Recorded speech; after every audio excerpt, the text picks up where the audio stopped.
So much of our textiles, like with our clothing and in our home, are mass manufactured. I like actually being able to make something myself with materials that will last. I've been interested in fabric, yarn, ribbon, fibers my whole life, like since I was a little kid. I saw my grandmother sewing and quilting and doing all kinds of creative work. I got really interested in modern quilting and all the interesting things that people were making with fabric that look completely different than what you associate with quilting normally. And I thought, well, I want to do that. That looks really creative, and I already was completely in love with the materials, so it was like, okay, I want to make that. To someone who's not familiar with my work, I would describe it as textural, whether it's from yarn or fabric. And I like to make monochromatic pieces, play with like a tonal aspect, and work with really limited color palettes. But at the end of the day, all of my pieces are made to be used and enjoyed. I'm really drawn to natural materials as much as possible, like cotton and linen. With incorporating upcycled materials into my work, sometimes you use what's there. And you're trying to keep things out of the waste stream and keep textiles, here in our homes and not in the landfill. All of my pieces are one of a kind, and so there was a lot of thought going in, before the project was even started. I'm usually pretty happy to have finished a piece, not because I'm looking forward to the work being done, but because I've created something that I had in my imagination, and now it's complete. It's actually visible to others, so. When I have a challenge in my work, it's usually because what I'm working on doesn't necessarily match the picture of what I had imagined. And so sometimes I'll put my work away for a while and work on another project. And I tend to bounce back and forth between sewing and weaving. And this kind of gives me a mental break. And I'm constantly solving art problems, and I'll sometimes wake up in the morning, it's like, okay, I've solved that problem. I know how to fix this. It's this ongoing process, and I tend to have multiple projects going on at the same time, and I can return to them when I'm satisfied with the direction I'm going in. There's a lot of thought about how to use even the smallest piece of fabric. And I actually really enjoy that aesthetic. I think it makes some interesting movement. So these pieces are made with really tiny, this is less than 1 by 1 inch here. I just enjoy playing with that, and I have a ton of scraps. I have about 10 pounds of fabric scraps that are continually being taken from and added to. And once people realize you will upcycle their table runners, shirts, whatever, people come out of the woodwork to give you things. And I actually like incorporating other people's textiles into my work. Finding time to make art is a constant struggle, and it varies at different seasons of my life. It's been easier to find time, and then there are times, when it's not, but it's like an old friend. You could just return to it when you can, and it's like no time has been lost. Meeting other artists definitely has propelled me forward. I just enjoy talking with other people about their creative work and how they're balancing everything, and I'm interested in what people are doing with their work and how it changes over time, and really forming a community of friends who are creative. That definitely influences my work, and then being able to bounce ideas off of them and say, well, did you see this new thing? In Tacoma, I've joined a sewing club that meets at the Tacoma Art Museum, and I also have met people through the studio tour and Art's at the Armory, and it's a really supportive community here. And you know, there's a Weavers Guild here, there's a quilting guild. There are just so many resources down here for people who are interested in creating, and there's a lot of support for each other.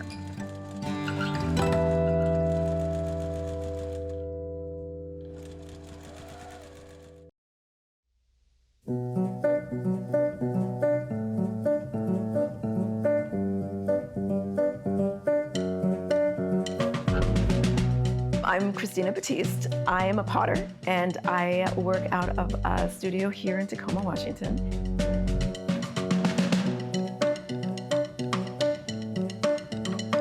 I became an artist later in life. I didn't start this work until I was 40 years old. That has had a really interesting and surprising and profound effect on how I make work.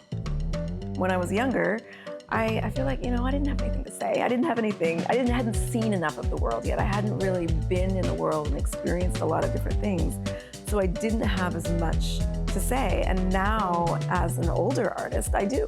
I have more things. I've seen more things, and I can comment on what I experience in the world in a way that just has a little more maturity to it. One thing that I would say through my art now that I probably wouldn't have been able to say in my 20s is that I'm a lot more forgiving of the art, and also I have a stronger point of view. I do know what I like. You know, I know what kind of visuals I want to create, or I know when I'm satisfied with something. But I also think that when you're younger, you have a much higher level of perfectionism, or you don't want to do it if it's not going to be perfect, or it's not going to be exactly what you want. And I think as you get older, you realize it's never going to be perfect. You're never going to get it exactly what you want. And so trying it, doing it, and working toward what you want, that's the work.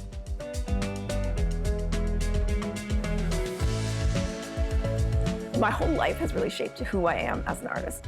Just by nature, I am an editor. I like to take things away to make something more clear. I've had different jobs where I've done that. I've been an editor, or a graphic designer, or a content strategist, just making it easier for someone to pick up.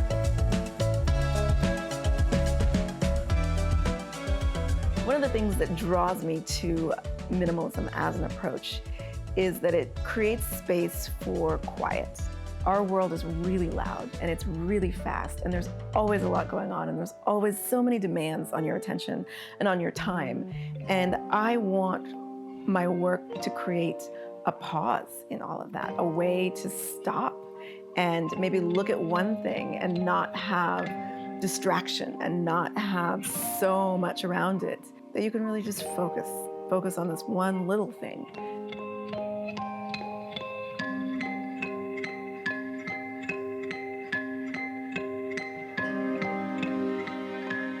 Clay has a memory, and that's something that potters know and speak of, mostly in terms of the physical qualities of it. So if you touch your piece or do something to that clay, or bend it and then straighten it out and fire it, by the time it gets through those firings, that little bend or whatever you did will be there. It will remember what you did and hold on to that. I feel that clay actually holds a lot more than just those physical touches or those physical things. It can hold your ideas and intentions and emotions and really communicate that back in future interactions with it. And that's not a new idea. People have really put things into clay for forever, since they've been making things out of clay. So it's not anything new, but it's an idea that really resonates with me, and I really like the fact that we can put these emotions, put these thoughts, put anything that's too big for you to hold in your mind. You can put that into this piece, and the piece will hold on to it for you. That clay is older, it's been there before you got here, and it'll be here long after you are gone, and it will hold on to all that stuff for you. So you can let the clay hold these things that are too much. It might be too much for you, and I really love that.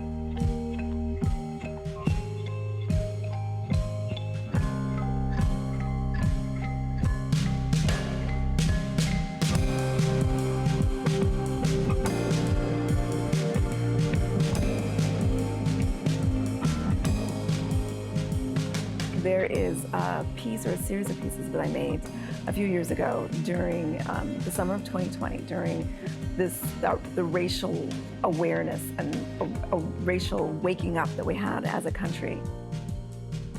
I remember being really inspired by and compelled by all of the protests that were happening nationally, and people going out of their houses and being visible and having protest signs and really just being in that moment. So I created these protest signs that look like cups and protest signs that look like pendants, something that you can wear or something that you can drink out of, but still has the energy and the meaning behind what we were out in the streets marching about, what we were chanting about, and what we were putting on protest signs. So I wanted to put that into that work, into that wear, so that people could continue that revolution and continue that protest when they're having coffee with a friend at their home, and continue that and start those conversations in maybe a quieter place or in a place where people might have a more intimate conversation about that. They're using a couple of things that I really love in my work in general, and I think they work particularly well in this series. So I'm using this black firing clay, this very, very dark black clay that I am using to evoke a street, you know, the asphalt on a street. The lines, the Black Lives Matter lines, are these 3 yellow parallel lines that are abstraction of the Black Lives Matter logo. And that logo was created by the Oakland Design Collective. It's brilliant work because they designed that specifically to be recognizable and creatable with whatever you have at hand. So if you have chalk and a street, you can make that logo. If you have a piece of cardboard and a Sharpie, you can make that logo. And they did that with the simplicity of it and the color of it. And I love those two things. And so I'm using that black clay and those yellow, that really bright, pay attention to this yellow color, and putting that on those cups and on those pendants. If I were creating a piece specifically for Tacoma, I might want it to be a functional piece that could be used more universally. I don't know that I would want the piece I create for Tacoma to be sculptural and more decorative and something that you interact with by looking at it. I think I'd want to make something that you interact with by using it. And I would want it to be available and accessible to a lot of different people. So it might involve me making a series of work that could be borrowed and shared and used throughout the community for different events. So if a group had, maybe there would be a series of great big bowls that could be used on like a buffet table or holding food or something, and whoever needs to use that for a party or a dinner or a ceremony or whatever they're having, they could use that. They could use that bowl, and it could be used in different venues by different people who are all in Tacoma, so that it starts to see that connection and see how we can use these same things and do things that are very similar, and using this piece of art that could travel around. So I might do something like that. I think that would be a fun thing to do.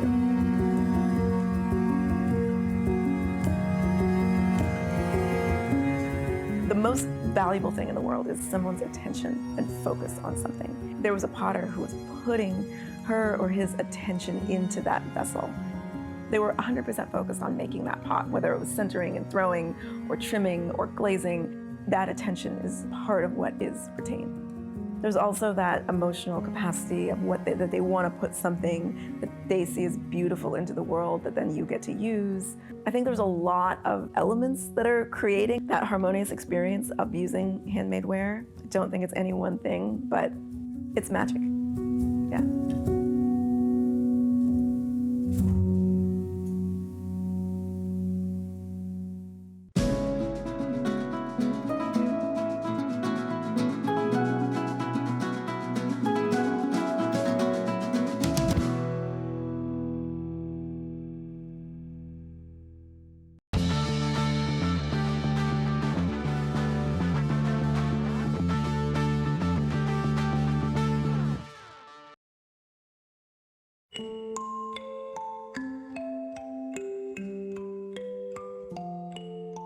BonesBits, which is the name of my business, has an interesting origin, I guess. I'm a pathologist in my day job, and really enjoyed in my training human anatomy, specifically bones, and the workings of the human body. And so I really wanted to incorporate that part of my life, but also the artistic side. So I stayed with bones as one of the parts to the name. And I guess bits is just, the way I kind of saw it was handmade pieces or bits made by bones, me.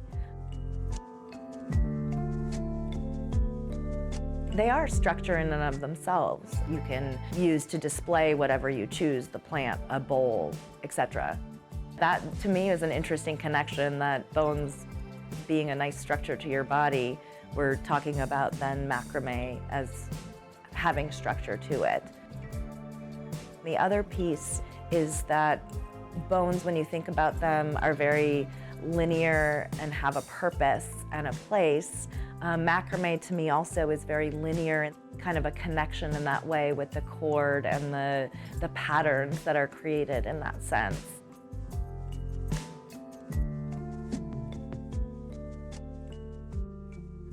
And then I will name some of my patterns that I create after bones of the human body.